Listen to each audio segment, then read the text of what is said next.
अस्सलाम वालेकुम वरहमतुल्लाह and welcome back to my channel best medical channel. हमने गैस्ट्रो इंटेस्टाइनल पैथोलॉजी के लेक्चर शुरू किए थे। आज हम गैस्ट्रो इंटेस्टाइनल कैविटी में जो ओरल कैविटी है उसके डिफरेंट पैथोलॉजीज़ के बारे में पढ़ेंगे। सबसे पहले हम कंजेनिटल डिफेक्ट्स के बारे में पढ़ेंगे। कंजेनिटल डिफेक्ट्स यानी एम्ब्रियोलॉजिकल डेवलपमेंट के दौरान जो डिफरेंट डिफेक्ट्स आते हैं वो हमारे पास कौन कौन से हैं इन द ओरल कैविटी। हमें पता है कि जब हमारे पास फेस की डेवलपमेंट होती है तो उसमें डिफरेंट फेशियल प्रोमिनेंसेस होते हैं। आपने एम्ब्रियोलॉजी में पढ़ा होगा।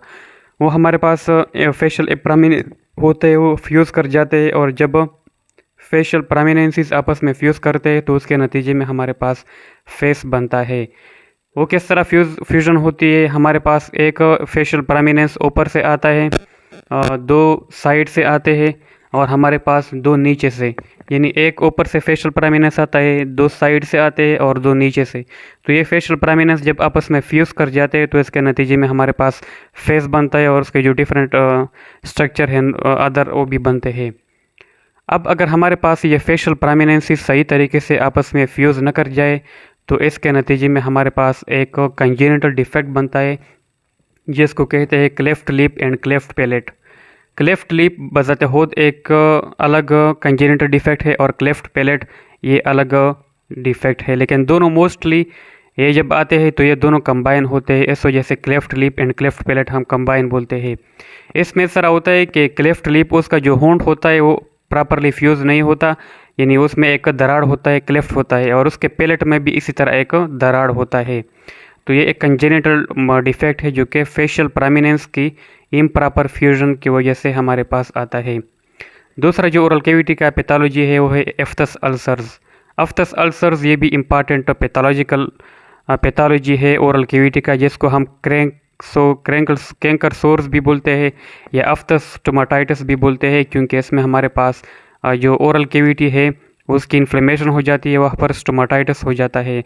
पेनफुल सुपरफिशियल म्यूकोजल अल्सरेशन, यानी जो हमारे पास वहाँ पर ओरल कैविटी का जो म्यूकोजा है उसकी सुपरफिशियल अल्सरेशन हो जाती है, वहाँ पर हमारे पास अल्सर्स बन जाते हैं पेनफुल, जो कि शदीद सख्त दर्द करते हैं। ये अक्सर लोगों ने देखा होगा, क्योंकि ये अक्सर अवकात लोग इससे मुतासर होते हैं, उसके मुंह में एफ्थस अल्सर बन जाते हैं।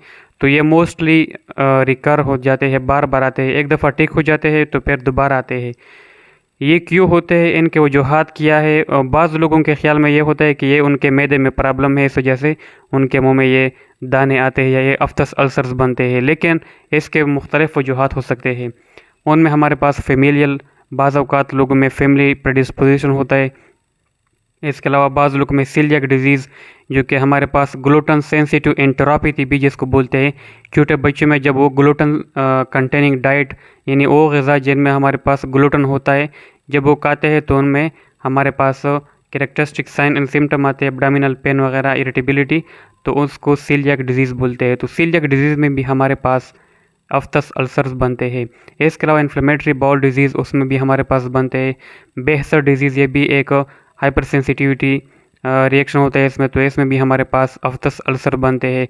इसके अलावा लैक ऑफ स्लीप, जिसमें हमारे पास जब कोई बंदा अच्छी तरह ख्वाब नहीं करता, अपने ख्वाब को पूरा नहीं करता, तो उसके नतीजे में भी हमारे पास एफ्थस अल्सर बनते हैं। इसके अलावा nutritional deficiency, different type of nutrients जिसको बॉडी को जिसकी ज़रूरत होती है, तो अगर वो पूरे ना हो तो उसके नतीजे में भी हमारे पास एफ्थस अल्सर्स बनते हैं। इसके अलावा इमोशनल स्ट्रेस, अक्सर लोगों में अगर ज़्यादा स्ट्रेस हो तो स्ट्रेस के नतीजे में भी हमारे पास एफ्थस अल्सर बनते हैं। तो इसके मुख्तलिफ वजूहात हो सकते हैं। इसकी मार्फोलॉजी किस तरह होती है? अगर हम एफ्थस अल्सर्स को देखें तो हमें वो किस तरह नज़र आएगा? वो वहाँ पर हमें ग्रेइश बेस, उसका जो बेस होगा वो हमारे पास ग्रेइश कलर का होगा, और उसके सराउंडिंग इरिथेमा हमें मिलेगा, रेडनेस मिलेगा। वहाँ पर हमारे पास ग्रेइश बेस होगा और सराउंडिंग इरिथेमा होगा। बेस शेलो भी होगा, यानी अंदर धुंसा हुआ होगा और ग्रेइश कलर का होगा, और इसके बाद उसके सराउंडिंग में इरिथेमा हमें मिलेगा। अब हम इसको ट्रीट किस तरह करेंगे? इसके जो ट्रीटमेंट है ये मोस्टली ख़ुद ब खुद ख़त्म हो जाता है 7 से 10 दिन के बाद, लेकिन अगर ये बाकी रहता है तो इसके लिए ज़रूरी है कि आप अंडरलाइंग काज को ट्रीट करें। मिसाल के तौर पर ये हमारे पास सीलियाक डिजीज़ की वजह से हो सकता है, आईबीडी की वजह से हो सकता है, lack of sleep emotional stress, nutrition deficiency, तो डिफरेंट वजूहात की वजह से आप उनको अगर ट्रीट करें तो उसके नतीजे में अफ्तस अल्सर खुद बहुत ट्रीट हो सकता है। अच्छा, जब हम पढ़ते हैं कैंडिडियासिस ये भी हमारे पास ओरल कैविटी की एक पैथोलॉजी है और ये हमारे पास फंगल इन्फेक्शन की वजह से होती है कैंडिडियासिस। और जो फंजाई इसको काज करता है वो है हमारे पास कैंडिडा अल्बिकांस। कैंडिडा अल्बिकांस ये हमारे पास नॉर्मल फ्लोरा में होता है ओरल कैविटी के, लेकिन ये बाज़ स्पेसिफिक कंडीशन में हमारे पास कैंडिडियासिस काज करता है।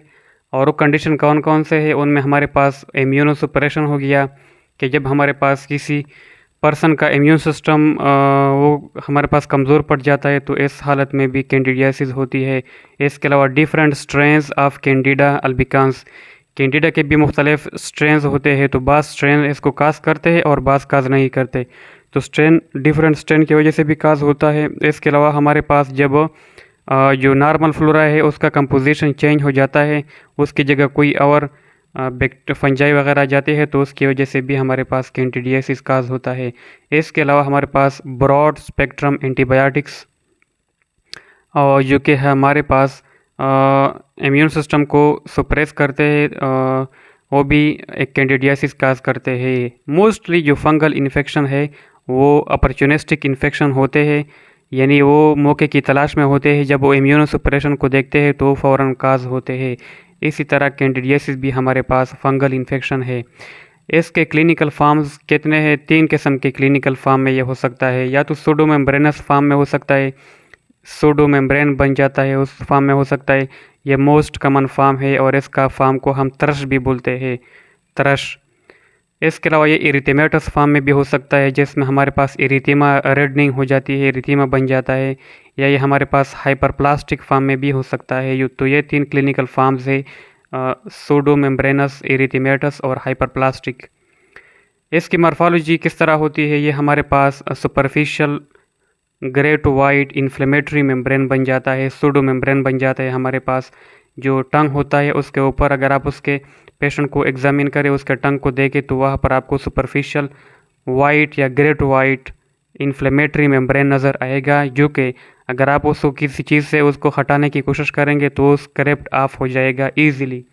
यही वजह है कि इसको डिफ्रेंशिएट करता है डिफरेंट अदर कंडीशन से, जैसे हमारे पास हेरी लिकोप्लेकिया हो गया या दूसरे और कंडीशन है जिसमें हमारे पास सूडो मेम्ब्रेन बनता है, लेकिन उसमें फ़र्क यह है कि वो स्क्रैप्ड ऑफ नहीं होता।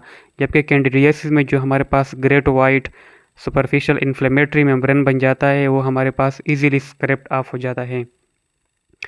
दूसरा ये है कि अगर इम्यूनो सुप्रेशन माइल्ड हो, ज़्यादा सख्त ना हो, तो इस कंडीशन में जो इन्फेक्शन होता है वो सुपरफिशियल होता है। मिसाल के तौर पर डायबिटीज़ में जो कैंडिडियासिस होता है वो सुपरफिशियल होता है। लेकिन अगर सीवियर इम्यूनो सुप्रेशन हो, जैसा कि ऑर्गन ट्रांसप्लांटेशन हो गया, न्यूट्रोपीनिया हो गया, एड्स हो गया, डिफरेंट टाइप ऑफ ड्रग्स की वजह से जो सुप्रेशन होता है इम्यून सिस्टम का, तो उसमें जो इन्फेक्शन होता है वो डीप इन्फेक्शन होता है। अच्छा, जो तीसरा इन्फेक्शन है वो हमारे पास हर्पीस सिम्प्लेक्स इन्फेक्शन है। हर्पीस सिम्प्लेक्स वायरस हमें पता है कि इसके डिफरेंट स्ट्रेन्स है। उसका जो herpes simplex virus type 1 strain है वो हमारे पास ओरोफेशियल इन्फेक्शन या हर्पीस सिम्प्लेक्स इन्फेक्शन काज करता है, जो कि हमारे पास जो मौत हो गया। इसके अलावा डिफरेंट हमारे पास जो ओरोफेशियल हो गया, यानी या ऊपर जो वेस्ट से ऊपर रीजन है वहाँ पर हमारे पास इन्फेक्शन काज करता है, ओरल कैविटी में या फेस के डिफरेंट पार्ट्स में, तो ये हो गया। और हर्पीस सिम्प्लेक्स वायरस टाइप 2 जो है ना, ये हमारे पास जेनिटेलिया में इन्फेक्शन काज करता है, जिसको जेनिटल हर्पीस भी बोलते हैं। तो ये 2 टाइप है। तो ओरल कैविटी में जो मेनली काज करता है वो हमारे पास हर्पीस सिम्प्लेक्स वायरस टाइप 1 है। लेकिन आजकल चूँकि जो सेक्स प्रैक्टिसेस है वो डिफरेंट हो गए, जो वेस्टर्न ममालिक में वहाँ पर ओरल सेक्स वगैरह का रिवाज हो चुका है, तो उस वजह से हमारे पास जेनिटल हर्पीस भी ओरोफेशियल इन्फेक्शन काज कर सकता है, क्योंकि वो ओरल सेक्स करते हैं, तो उस वजह से हमारे पास जेनिटल इन्फेक्शन भी ओरल फेशियल हर्पीस काज कर सकता है। चिल्ड्रन में हमारे पास किस तरह होता है ओरल हर्पीस सिम्प्लेक्स इन्फेक्शन? तो प्राइमरी इन्फेक्शन जो है ना वो हमारे पास कम उम्र में आता है। 2 to 4 ईयर ऑफ एज में हमारे पास छोटे बच्चों में प्राइमरी इन्फेक्शन आता है हर्पीस सिम्प्लेक्स वायरस का। और ये मोस्टली 90% एसिम्प्टोमेटिक होता है, कोई सिम्टम इसके नहीं होते, लेकिन 10% केस में ये हमारे पास एक्यूट हर्पेटिक गिंगायोस्टोमेटाइटिस काज करता है। यानी ये हमारे पास गिंगायवा जो गम्स है और स्टोमेटा जो हमारे पास माउथ है उसकी इन्फ्लेमेशन काज करता है छोटे बच्चों में। एडल्ट्स में क्या सूरत हाल होता है, वहाँ पर नॉर्मली लेटेंट होता है हर्पीस सिम्प्लेक्स वायरस, लेकिन जब रीएक्टिवेट हो जाता है ड्यू टू ट्रामा रीएक्टिवेट हो सकता है, due to different allergic condition हो सकता है, ड्यू टू अल्ट्रावायलेट रेडिएशन हो सकता है, एक्सट्रीम्स ऑफ टेम्परेचर मींस बहुत ज़्यादा गर्मी या बहुत ज़्यादा सर्दी, इसमें भी हो सकता है। Upper respiratory tract infection, pregnancy, menstruation, immuno suppression, जितने भी डिफरेंट कंडीशन है तो उसमें हमारे पास ये रीएक्टिवेट होकर एक कंडीशन काज करता है जिसको कहते हैं कोल्ड सोर और रिकरेंट हर्पेटिक स्टोमेटाइटिस, जिसमें हमारे पास जो माउथ है उसकी इन्फ्लेमेशन होती है due to herpes simplex virus infection. Recurrent ulcers कहाँ पर बनते हैं, ये नॉर्मली जो प्राइमरी इन्फेक्शन होता है वहाँ पर हमारे पास आते हैं और ये ग्रुप की सूरत में आते हैं, ज़्यादा यानी स्मॉल वेजिकल होते हैं, ग्रुप्स की सूरत में आते हैं, 1 to 3 मिलीमीटर वेजिकल होते हैं। और ये हमारे पास कहाँ पर कॉमन होते हैं, ये एक इम्पॉर्टेंट पॉइंट है कि ये लिप्स जो होंठ है, नेज़ल ओरिफिस, इसके अलावा बकल म्यूकोसा हो गया, गिंगायवा हो गया और हार्ड पैलेट, ये इन रीजन में रिकरेंट अल्सर्स बार बार आते हैं जो कि ग्रुप की शक्ल में होते हैं वेजिकल। इसकी मॉर्फोलॉजी इन्फेक्शन की किस तरह होती है, तो ये हमारे पास जिस तरह एसोफेजियल हर्पीस होते हैं और जिस तरह जेनिटल हर्पीस होते हैं तो ओरल हर्पीस भी इसी तरह होते हैं। इसका जो इन्फेक्टेड सेल होता है वो हमारे पास बेलोन्ड आउट कर जाता है, बहुत बड़ा हो जाता है, क्योंकि उसके न्यूक्लियस के अंदर हमारे पास यूजिनोफिलिक इंट्रान्यूक्लियर लेजन हो जाता है। जो न्यूक्लियस है ना उसके अंदर यूजिनोफिलिक लेजन हमारे पास, यहाँ पर यूजिनोफिल ज़्यादा हो जाते हैं तो उस वजह से हमारे पास उसके सेल के साइज़ में वो बढ़ जाता है, बेलोन आउट हो जाता है। इसके अलावा जो सराउंडिंग में सेल होते हैं उस सेल के वो हमारे पास वो हमारे पास आपस में फ्यूज़ कर जाते हैं और मल्टी न्यूक्लिएटेड प्रोकैरियोन एक सेल बनाते हैं।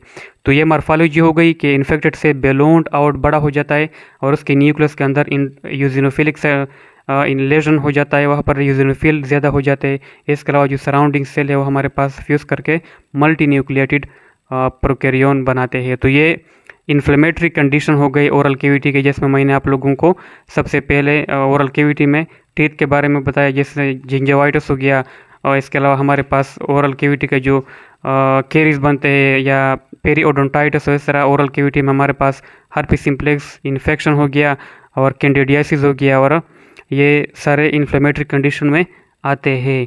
तो एक्यूट अफ्तस अल्सर हो हमने पढ़े, हर्पीस सिम्प्लेक्स वायरस इन्फेक्शन और ओरल कैंडिडियासिस, ये 3 इन्फ्लेमेटरी कंडीशन में आते हैं। इसके बाद हम प्रोलिफरेटिव कंडीशन को पढ़ेंगे ओरल कैविटी में।